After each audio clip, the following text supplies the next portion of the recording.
मंडळी, लग्न होत नाहीये, वय जास्त झालेलं आहे, म्हणून घाई गडबडीमध्ये तुम्ही लग्न करू नका. नाहीतर आता जे तुम्ही सुखी आहात ते देखील तुमचे दिवस निघून जातील आणि खूप मोठ्या दुःखाच्या डगरीमध्ये दरीमध्ये तुम्ही कोसळताल.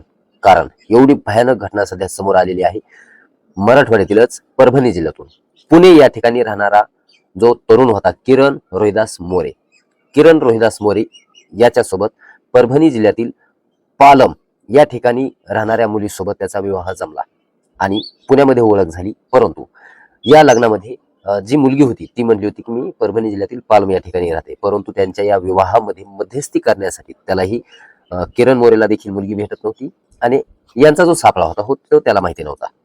त्या मुलीच्या त्या किरणच्या लग्नामध्ये मध्यस्थी करण्यासाठी जी मंडळी पडली होती ती विनायक जाधव, रेखा सूर्यवंशी, रंजना मोरे, नवनाथ बनगिरे आणि प्रवीण कानेगावकर या मंडळींमध्ये मध्यस्थी केली होती. कारण यांनाही माहिती नव्हतं की नेमकं हे चाललंय काय. परंतु मध्यस्थी करण्यासाठी जी मंडळी होती त्यांच्या विश्वासावर विश्वास ठेवून पुणे जिल्ह्यातील किरण रोहिदास मोरे यांनी लग्नाला मंजुरी दिली आणि या बैठकीमध्ये ही बैठक देखील पालमला झाली. या बैठकीमध्ये 35,000चं मंगळसूत्र आणि बाकीचा जो संपूर्ण ऐवज आहे, हुंडा असेल काही असेल, हे तर कायद्याने बंदी आहे, परंतु यांचा सापळा जो होता तो काढून घेण्यासाठी होता. त्यामध्ये 3,25,000 रुपयाचा संपूर्ण ऐवज यामध्ये बैठकीत ठरला.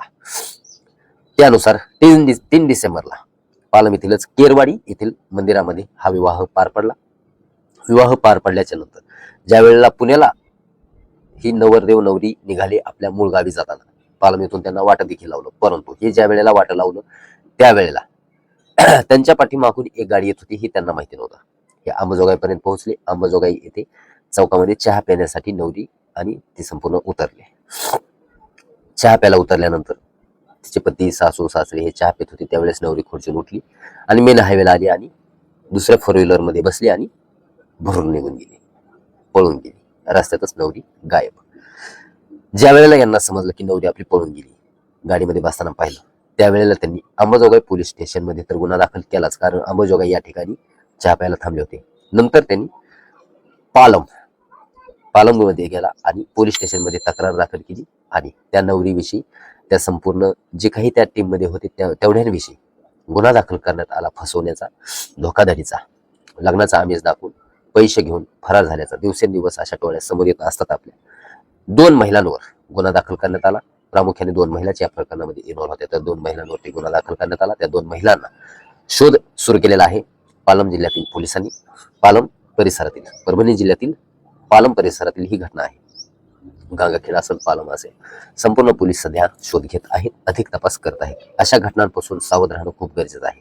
नाहीतर मुली भेटणार म्हणून घाई गडबडीमध्ये जर तुम्ही लग्न करत असाल तर अशी वेळ तुमच्यावर देखील येऊ शकते. त्यामुळे वेळीच सावध होणं, सुरक्षित राहणं खूप गरजेचं आहे. नाहीतर अशी घटना आपल्यासोबत देखील घडू शकते. तर या घटनेबद्दल आपल्याला काय वाटतं, आपली प्रतिक्रिया करून आणि किरण रोहिदास मोरे सोबत जे झालं ते आपल्यासोबत होते यासाठी संपूर्ण सखोल चौकशी करा. त्यांचे पाहुणे रावळे कोण आहेत, प्राथमिक ते राहतात कुठे, त्यांची ओरिजिनल आयडी कुठली आहे. ही डुप्लिकेट आयडी होती. परभणी जिल्ह्यातील पालम येथील आयडी जी होती ती डुप्लिकेट होती.